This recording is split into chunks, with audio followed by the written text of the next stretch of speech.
আসসালামু আলাইকুম, hello everyone, welcome back to my channel. Viewers, খুবই গুরুত্বপূর্ণ একটি টপিক নিয়ে আপনাদের মাঝে আলোচনা করতে যাচ্ছি। আজকে ইম্পর্টেন্ট টপিক হচ্ছে হাত পা জ্বালাপোড়া করা, হাত পা চাবানো এবং হাত পা অবশ হয়ে যাওয়া, হাত পা জিন করা ইত্যাদি বিষয় নিয়ে আজকে এই ভিডিওতে রয়েছে একটি মেডিসিন, নিউ ভাইটাল।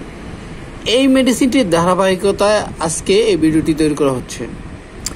হাত পা জিনজিন করা, হাত পা অবশ, হাত পা জ্বালাপোড়া করা, হাত পা এবং ব্যথা করা, এটি খুব কমন একটি বিষয়। এই বিষয়গুলি আমাদের সবারই মাঝে দেখা দিতে পারে।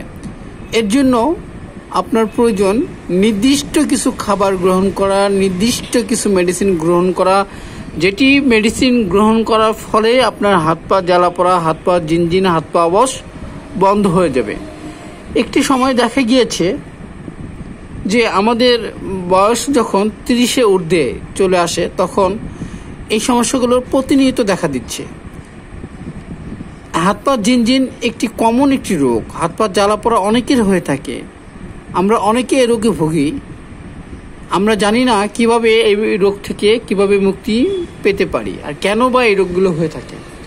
দেখা গিয়েছে বয়স যখন 30-এ ঊর্ধ্বে হয়, তখন দেহের বিভিন্ন ধরনের আয়রন, ভিটামিন কমতে থাকে।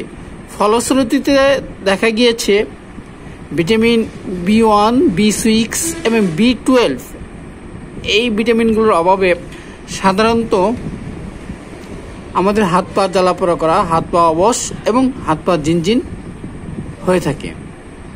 অনেকে নামাজ পড়তে গেলে হাত পা অবশ হয়ে যায়। এর প্রধান কারণ হচ্ছে আপনার শরীরের ভিটামিন B1, B6 এবং B12 এইটির ঘাটতি রয়েছে, বিধায় আপনার হাত পা অবশ হয়ে যাচ্ছে। অনেকের দেখা গিয়েছে হাত পা চাবায়, হাত পা ব্যথা করে, তারই একই অবস্থা। এর জন্য নিউ ভাইটাল একটি হেলথ কেয়ার কোম্পানি এই মেডিসিনটি প্রস্তুত করেছে।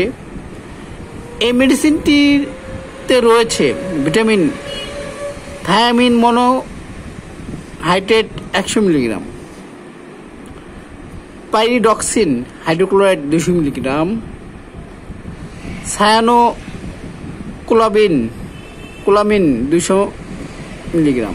3টি উপাদানে এই মেডিসিনটি বাজারে এনেছে হেলথ কেয়ার ফার্মাসিউটিক্যালস লিমিটেড। এই হেলথ কেয়ার ফার্মাসিউটিক্যালসের উৎপাদিত প্রোডাক্ট নিউ ভাইটাল হাত পা জ্বালাপোড়া করা, হাত পা অবশ এবং হাত পা জিনজিন করার জন্য খুবই গুরুত্বপূর্ণভাবে কাজ করে থাকে। অনেকে এই হাত পা জ্বালাপোড়া করার জন্য, হাত পা অবশের জন্য, হাত পা জিনজিন করার জন্য অনেক ধরনের মেডিসিন সেবন করেছেন। দেখা গিয়েছে কাঙ্ক্ষিত কোনো রেজাল্ট পাননি, অর্থাৎ আপনার হাত পা জ্বালাপোড়া করা, হাত পা জিনজিন করা কোনো ক্রমেই বন্ধ হয়নি। যে সকল মা বোনেরা, ভাইরা এই মেডিসিনটি সেবন করেছেন তারা অবশ্যই জানেন। যারা ইতিপূর্বে এই মেডিসিনটি সেবন করেননি তাদেরকে অনুরোধ করছি যে আপনি এই সমস্যাগুলোর জন্য নিউ ভাইটাল মেডিসিনটি সেবন করুন। দেখা যাবে যে আপনার যে সমস্যা রয়েছে তা অল্প সময়ের ভিতরে পরিত্রাণ পেতে পারেন। অনেকে হাত পা ঝিনঝিন করলে দেখা যায় ঠান্ডা পানি মধ্যে ভিজিয়ে রাখেন পা, তবুও কোনোভাবে পরিত্রাণ পাওয়া যায় না, তবুও জ্বালাপোড়া করে। অনেকে হাত পা ব্যথা করলে যে রশি দিয়ে, দড়ি দিয়ে হাত পা বেঁধে রাখার চেষ্টা করেন মুক্তি পাওয়ার জন্য। তাদেরকে অনুরোধ করছি আপনি ভিটামিন B1, B6 এবং B12 মেডিসিনটি গ্রহণ করুন, আপনার সকল সমস্যা সমাধান হয়ে যাবে। দেখা গিয়েছে এই হাত পা জ্বালা করার পাশাপাশি, হাত পা অবসর পাশাপাশি আমাদের কিছু খাদ্য রয়েছে যেগুলো ভিতরে ভিটামিন B1, B6, B12 পাওয়া যায়। বিশেষ করে সামুদ্রিক মাছ, হাড়যুক্ত খাবার, এইসবের ভিতরে প্রচুর পরিমাণে ভিটামিন B1, B6, B12 পাওয়া যায়। দেখা যাচ্ছে খাদ্য অভ্যাস চেঞ্জ করতে হবে। যেসব খাদ্য অভ্যাস আমরা গ্রহণ করি সেগুলোর মধ্যে কী ধরনের ভিটামিন রয়েছে আমাদের জেনে খেতে হবে। ফলশ্রুতিতে দেখা যাচ্ছে ওষুধের পাশাপাশি ওই স্বাভাবিক খাদ্য থেকে আমরা এই ভিটামিনগুলো পেতে পারি। এছাড়া এই মেডিসিনটি কিভাবে আপনি সেবন করবেন, কতদিন সেবন করবেন, এর ডোজ, এর পার্শ্ব প্রতিক্রিয়া এবং স্তন্যদানকালে এটি ব্যবহার, গর্ভ অবস্থায় এটি ব্যবহার আমাদের জানা ইম্পর্টেন্ট বিষয়। দেখা গিয়েছে এই মেডিসিনটি যাদের এই সমস্যাগুলো রয়েছে, হাত পা জ্বালাপোড়া করা, হাত পা ব্যথা, হাত পা চামানো, তারা মেডিসিন ব্যবহার করবেন। সেক্ষেত্রে স্তন্যদানকালে এই মেডিসিনটি ব্যবহারের কোনো ক্ষতিকর দিক পাওয়া যায়নি এবং গর্ভ অবস্থায় এই মেডিসিনটি ব্যবহার করতে হলে অবশ্যই আপনার রেজিস্ট্রিকৃত একজন ডাক্তারের পরামর্শ নিয়ে এই মেডিসিনটি ব্যবহার করা শ্রেয়। প্রত্যেকটি মেডিসিনের কিছু পার্শ্ব প্রতিক্রিয়া রয়েছে, ঠিক তদ্রূপ এই মেডিসিনটিরও কিছু পার্শ্ব প্রতিক্রিয়া রয়েছে।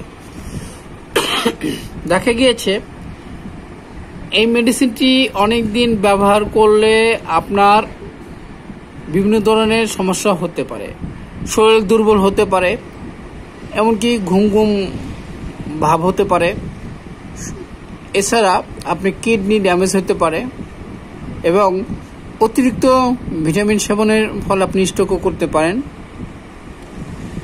আরেকটি মেসেজ আমি এই ভিডিওতে দিয়ে দিচ্ছি, যারা ভিটামিন B1, B6, B12 এবং ক্যালসিয়াম D3 যদি একসাথে সেবন করেন, সেক্ষেত্রে আপনার স্ট্রোকের ঝুঁকি রয়েছে, যে আপনি স্ট্রোকও করতে পারেন। এই বিষয়টি বি কেয়ারফুল, অবশ্যই এই বিষয়টি মেনে আপনি এই ভিটামিন B1, B6, B12 এবং ক্যালসিয়াম D3 সেবন করবেন। ক্যালসিয়াম D3 যে কোনোটাই হতে পারে, অর্থাৎ এই দুটি উপাদান একসাথে যদি আপনি সেবন করেন, দেখা যাবে যে আপনি স্ট্রোকের ঝুঁকি রয়েছে। আমি বলছি না যে স্ট্রোক করবেন, স্ট্রোক করতে পারেন, সেটি অবশ্যই লক্ষ্য রাখতে হবে। আরেকটি বিষয় খুবই ইম্পর্টেন্ট, যে ভিটামিন B1, B6 এবং B12 এর অভাবে অনেকের বাতের ব্যথা হয়ে থাকে। আমরা অনেকে বাতের ব্যথার জন্য বিভিন্ন ধরনের চুড়ি, বিভিন্ন ধরনের ট্রিটমেন্ট দিয়ে থাকি, এমনকি ইলেকট্রিক শকও দিয়ে থাকি। দেখা যাচ্ছে কোনো কিছুতে কমে না। তাদের জন্য ভিটামিন B1, B6 এবং B12 এই মেডিসিনটি খুবই গুরুত্বপূর্ণ। নিউ ভাইটাল একটি ভিটামিন, এই মেডিসিনটি যদি আপনি খান, গ্রহণ করেন, আপনার বাতের ব্যথা কমে যাবে। এই মেডিসিনটির ডোজ সাধারণত ডাক্তার সাজেস্ট করে থাকে এই মেডিসিনটি সকালে একটি, রাতে একটি, দিনে 2 বার, এরকম 15 থেকে 1 মাস পর্যন্ত, 30 দিন পর্যন্ত আপনি এই মেডিসিনটি সেবন করতে পারেন। এই মেডিসিনটি এতটাই ইম্পর্টেন্ট একটি মেডিসিন যে আপনি সেবন না করলে এই সম্পর্কে আপনি ধারণা পাবেন না। অতএব আর দেরি নয়, এখনই আপনি আপনার সমস্যার জন্য ভিটামিন B1, B6, B12 অর্থাৎ নিউ ভাইটাল মেডিসিনটি সেবন করুন। প্রিয় ভিউয়ার্স, আজকের সংক্ষিপ্ত রিভিউ এখানে শেষ করতে যাচ্ছি। পরবর্তীতে নতুন কোনো রিভিউ নিয়ে আপনাদের মাঝে হাজির হব। ততক্ষণ সুস্থ থাকবেন। আল্লাহ হাফেজ।